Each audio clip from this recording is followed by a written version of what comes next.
Greetings and welcome to another edition of the Pedalshift Project. The Pedalshift Project is a series of conversations, thoughts, and experiments around the bike touring lifestyle. From tips and tricks to ideas on how to ride your ride, let's shrink the world by bike. Show notes and more are available at pedalshift.net/235 and email the show at pedalshift@pedalshift.net or text me at 202-930-1109 and check Pedalshift out on all the socials as well. Hello everybody and welcome to the 235th edition of the Pedalshift Project. My name is Tim Mooney. Thanks so much for joining. On this edition, we are continuing route scouting by Jeep with sleeping pugs. I did this all safely, as I mentioned on the last episode, with full attention paid to driving, fully social distanced, etc. Please go check out Pedalshift 230 for episode 1, which, as I mentioned before, is now retconned to be the Phantom Bike route. Pedalshift 234, the last episode, last in-line episode for episode 2, Attack of Bike Route S, and yes, of course, Star Wars references shall continue for all of this here in Route Scouting 3, Revenge of South Central Pennsylvania. Programming note before we jump into this. Actually, before I do that, substantive note, this is tracking the route that I've been doing for the last couple of episodes. Likely a day 3 of any ride from York, Pennsylvania to Morgantown, Pennsylvania in the South Central section of the Commonwealth of, you heard it right, Pennsylvania. So quick programming note now. Next week is the thrilling conclusion of the route scouting. But as spring has officially sprung in my neck of the woods, right now, as I speak, as I look outside my window, it is above 60 degrees and there is sun, and I'm very excited about that. I've got a new tour that is coming the week after we are done with the route scouting. With all of the talk of detours and outages and things along those lines, I thought it would be a good idea to get eyes on the Paw Paw Tunnel Bypass Trail. So the very first tour and a substantial hike and bike of 2021 drops in 2 weeks. All right, without further ado, let's go back to the route scouting. So here in East York, homes get bigger, the roads get busier, and Bicycle Route S actually deviates here onto Eastern Boulevard, which is great because the 462 is super busy through that section. Turn left onto Pennsylvania 24 North Bicycle PA Route South. So you just heard Google Maps telling me we're getting back on to the highway section here. We'll be getting another one in a moment here. Turn left onto Pennsylvania 24 North Bicycle PA Route South, then turn right onto Pennsylvania 462 East. Is that helpful for you? I don't know. Really well signed. I think I've said that multiple times, but this in this area in particular, very well signed because this deviation is only for a couple of miles. It's really helpful that it does this. I have a funny feeling this may be the area where there are some hotel options.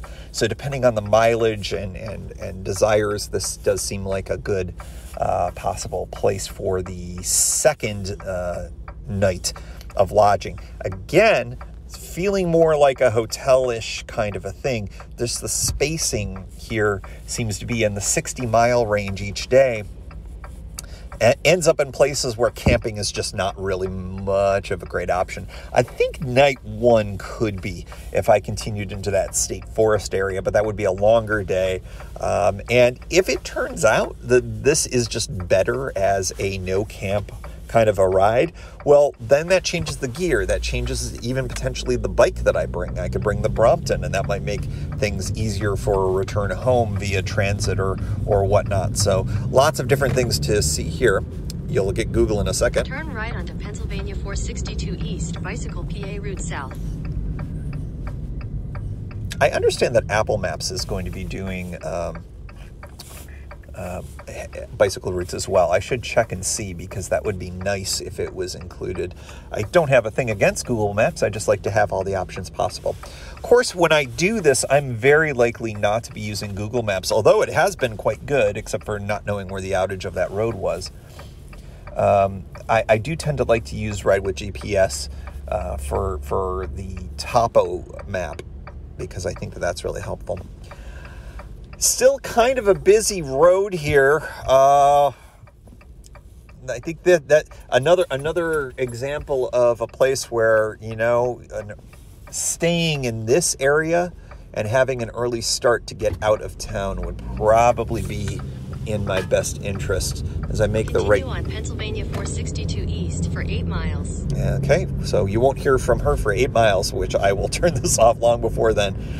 The road here, it appears, it's 2 lanes, very Chambersburg-like. In fact, an absolute carbon copy, except there is a sidewalk. And I think that's going to be the difference. We're about 17 miles from the next major town of note, and that's Lancaster. But if memory serves, Bicycle Route S goes north of it. Ooh, Maple Donuts. And they are an interesting place. All right. Off we go. We continue on Bicycle Route S. The shoulder reappears here. So thank you for the detour, state of the Commonwealth of Pennsylvania, because that coming back onto the road here, there's a sidewalk and then there's a big shoulder again. So the bicycle route continues to pay dividends. So well outside of the East York area now. I don't know what town we're in, but most excitingly, we're about to cross the Susquehanna River. Susquehanna River is a major river for this region. It ends up feeding out into, if memory serves, Chesapeake Bay. I'll have to double check on that, but it is big and wide and crazy. And here on Highway 462, Pennsylvania 462, we will be crossing it in the matter of moments. So I thought I would take you over with me on this. The Susquehanna is the biggest barrier to getting to New York City. When you're coming from Washington, D.C., the closest to D.C. crossing is not bike-friendly. This is probably the best one right here in terms of accessibility and whatnot. And I have literally never crossed it here. So this will be quite interesting. Shoulder in this area, non-existent. We're in a town. There is a sidewalk. That seems to be the theme of day 3. Where shoulders don't exist, sidewalks do. And it is very rideable, very good. Would not recommend in winter. But yeah, no problems. As we go through here, again, this is Wrightsville, Pennsylvania. Wrightsville. W-R-I-G-H-T. Wrightsville.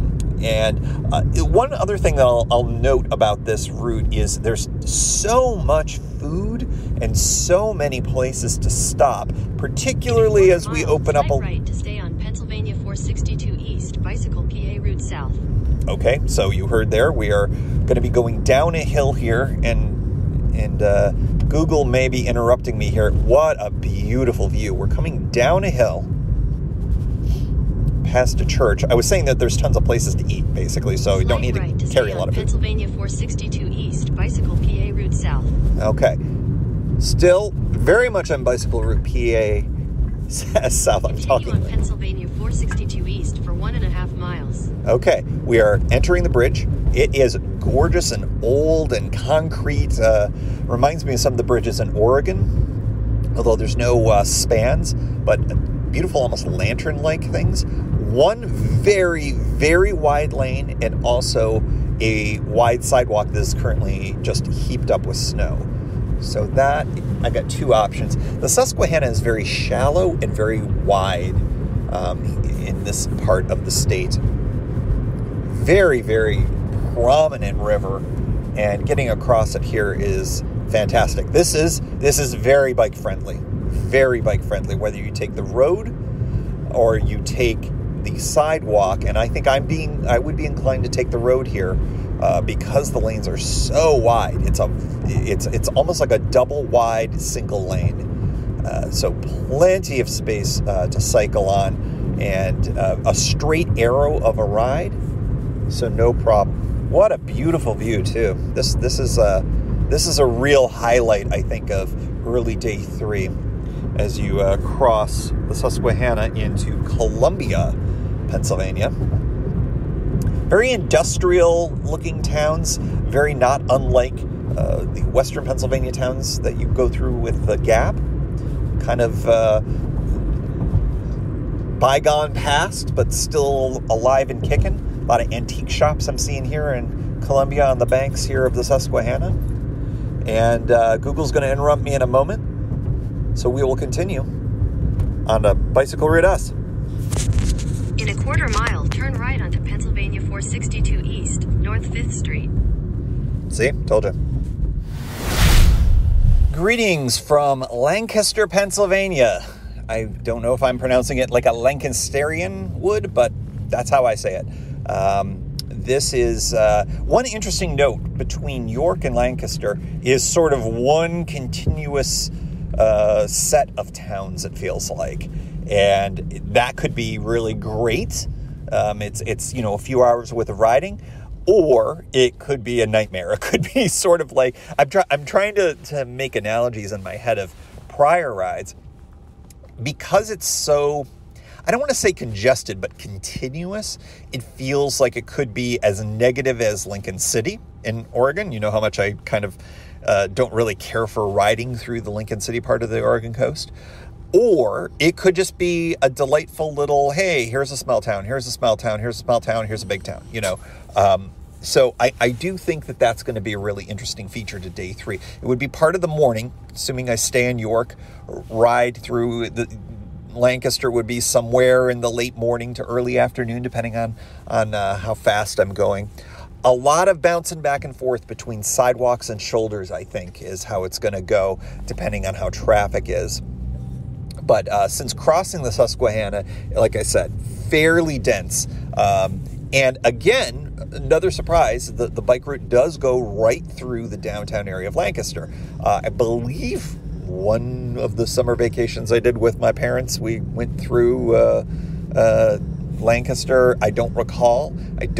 I'll have to say, I don't think I've been in the downtown area of Lancaster, Pennsylvania. So very similar vibe. I wish I could describe it. Now it's starting to feel more Philly-ish. Whereas before, I think I had said that York felt like Baltimore. I think it's an amalgam of Baltimore and Philly. And here Lancaster, downtown Lancaster, feels a little more Philly-ish. And let's see here, we got folks who are jumping in the middle of the road, which is fine. They yield for pedestrians, of course.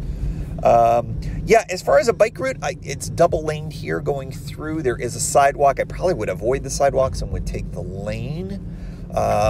Hillier than elsewhere, but predominantly downhill, which makes it easier when you're taking the lane, I think, because you're going to be going roughly the same speed as traffic would be going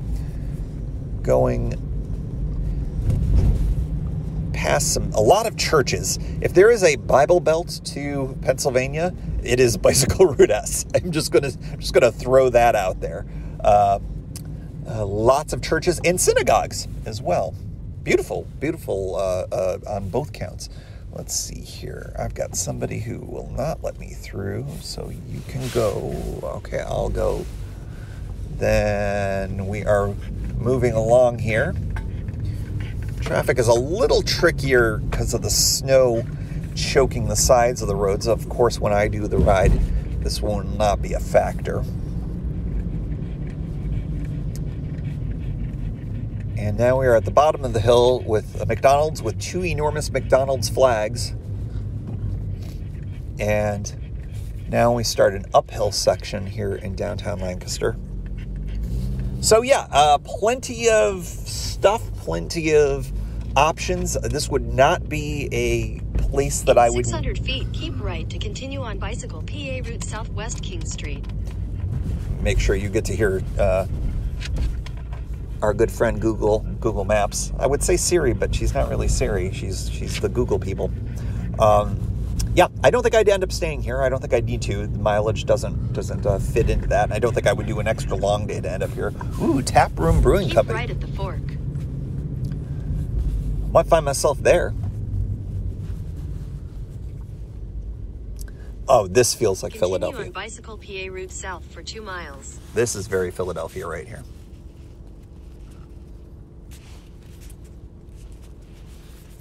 A large statue thingy in the middle of a square that you get to drive around. Very Philadelphia.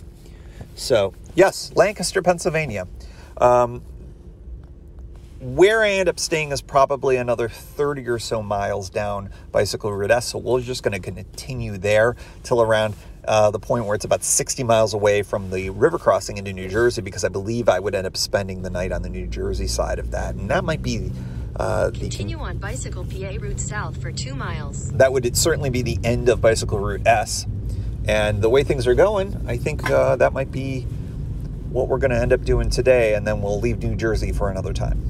So, good on you, Lancaster, PA.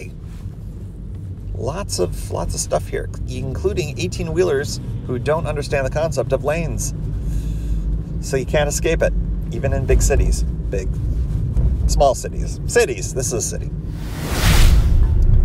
Quick update, Google Maps was deviating me from Bicycle Route S, so I decided to follow it. It is an alternate route on Google Maps, so I'm sticking with S, and I think I'm being rewarded for that. It's a much wider shoulder, and it's a much quieter road, so I think that this is the right choice.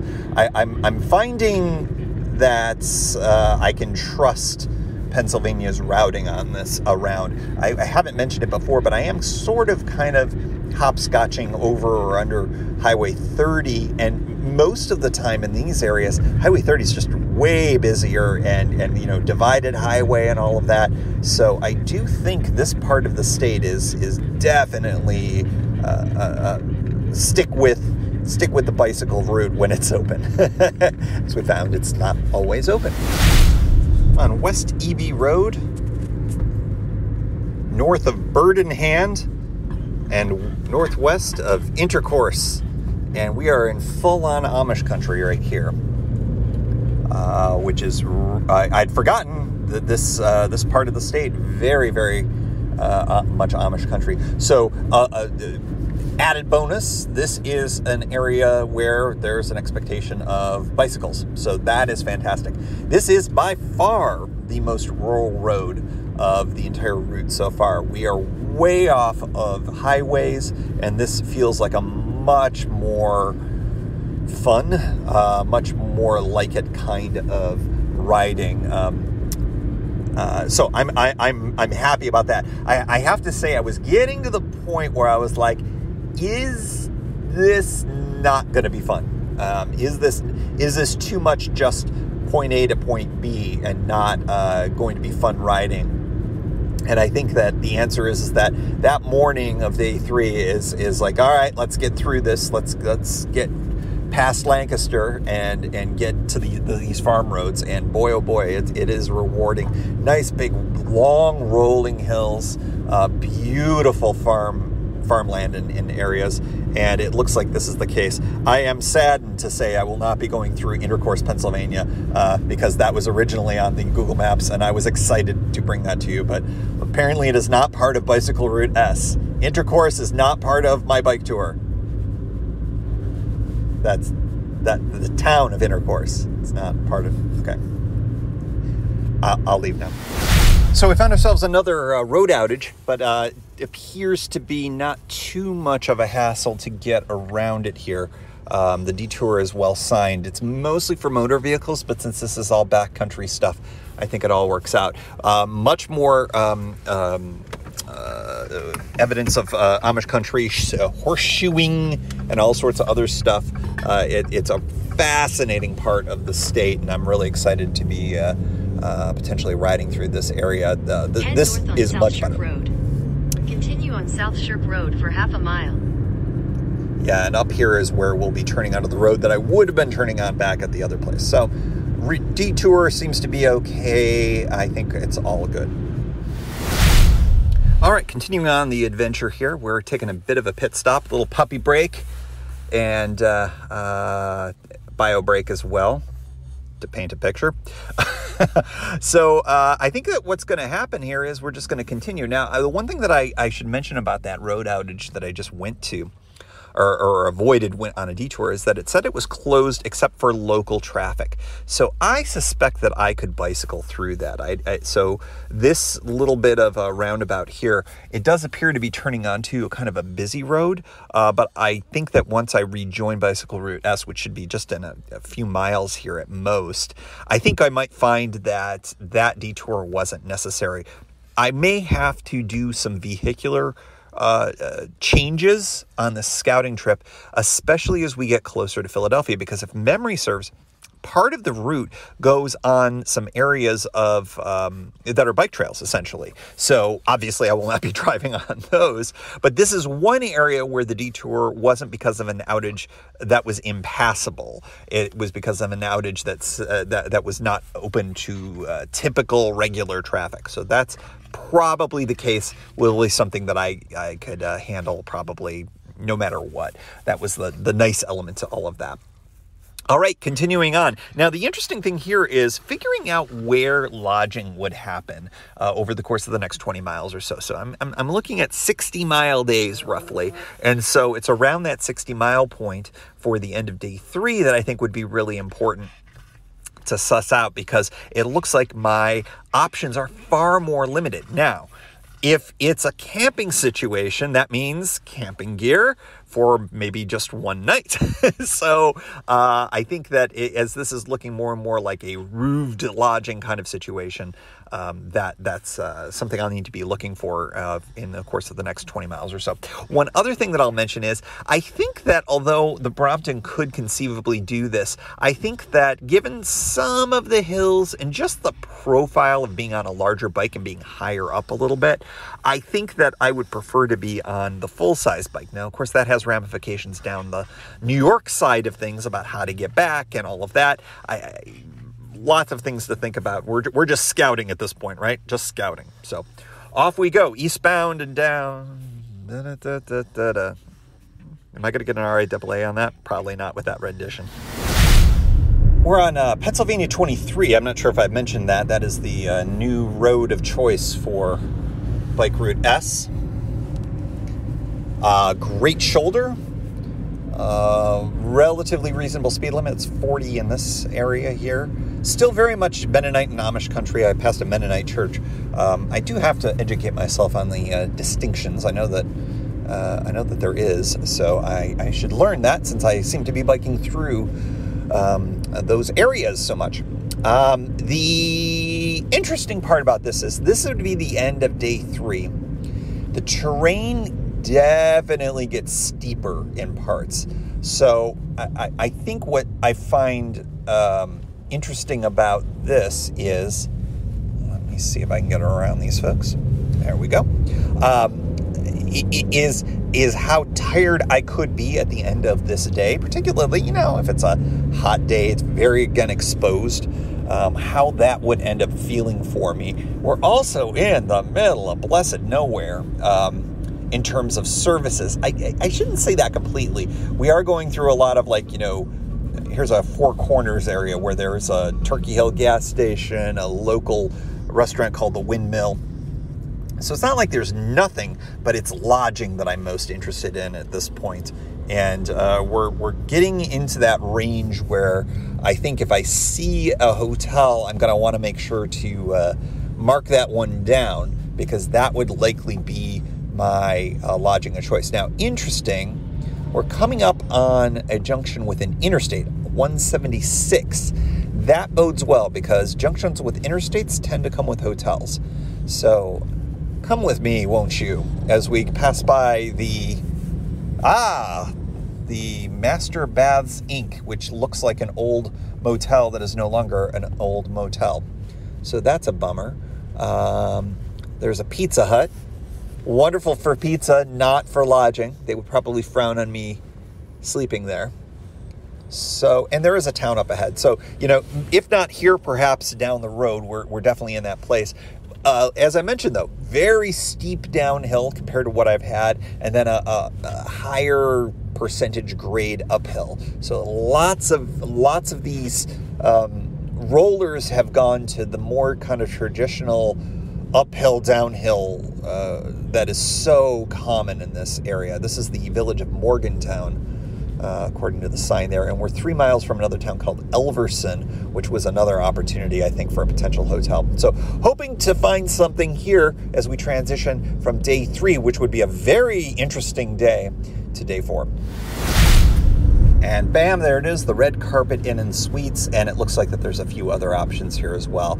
So it's looking like Morgantown or this area would be the right place for the end of day 3, which is perfect because it is looking like things are a lot more spread out for this part of the state and this part of the route. So having that as an option is really fantastic. So that we'll call that the end of day 3. And now from here, let's see our mileage to the state line, a longer day. So this would be the short version of day 3, early or longer version of day 4, 67 miles till the bridge crossing north of Philadelphia. So let's see how day 4 goes.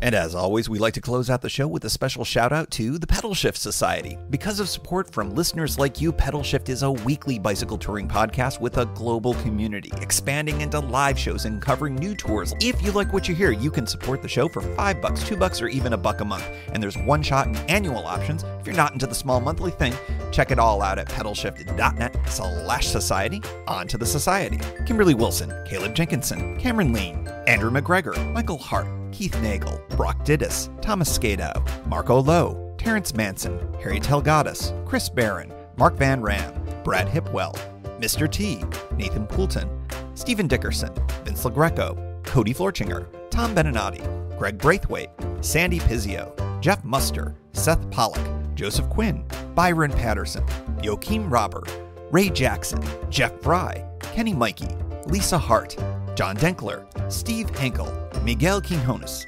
Alejandro Aviles Reyes, Keith Spangler, Greg Towner, Dan Gebhardt, Jody Zeranin, Lucas Barwick, Michael Baker, Brian Bechtal, Reinhard Biggle, Greg Middlemas, Connie Moore, William Goffman, Brian Benton, Joan Churchill, Mike Bender, Rick Weinberg, Billy Crafton, Gary Matushak, Greg Latois Lopez, James Sloan, Jonathan Dillard, John Funk, Tom Bilch, Ronald Piroli, Dave Roll, Brian Hafner, Misha LeBlanc, Ari Messenger, David Grutke, Wally Estrella, Sue Reinert, John Lecco, Stephen Granada, Philip Mueller, Robert Lackey, Dominic Carroll, Jackie McCulloch, John Hickman, Jack Smith, Carl Presso, David Neves, Patty Louise, Terry Fitzgerald, Peter Steinmetz, Timothy Fitzpatrick, Dave Fletcher, James Stratakis, David Neves, Mike Lazuski, Hank O'Donnell, David Zanoni, David Weil, Matthew Sponseller, Chad Reno, Daniel Greger, Spartan Dale, and new to the society, Carolyn Ferguson. And thanks also to all past and anonymous members for helping make this show happen.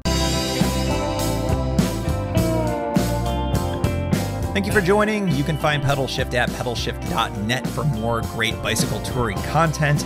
You can hear the Pedalshift project through Apple Podcasts or your favorite podcast app. Opening music courtesy of Jason Kent off his self-titled album. The track is called America. Check out his band Sunfields' latest release, Mono Mono, wherever cool music is available.